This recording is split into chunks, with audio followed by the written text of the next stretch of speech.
Kenapa kosong? Mana semua amal aku? Aku solat, aku sedekah, mana hilang semua ni? Amal kau terbakar sebab kau suka mengata orang yang buat dosa lain.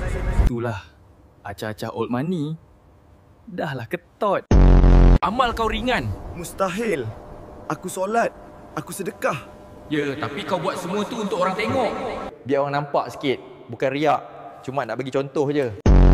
Dia pernah maafkan orang yang hina dia. Sebab tu Allah muliakan dia hari ini. Tak apa, saya doakan awak bahagia. Ya Allah, amal sekecil itu pun boleh jadi seberat ni. Itulah berkat kau banyak selawat atas Nabi Muhammad. Allahumma salli ala Sayyidina Muhammad. Dekat dunia, manusia timbang ikut nilai dan pujian. Dekat akhirat, Allah timbang ikut niat dan rahsia. Yang ringan, bukan sebab kurang amal, tapi sebab berat dosa dalam hati.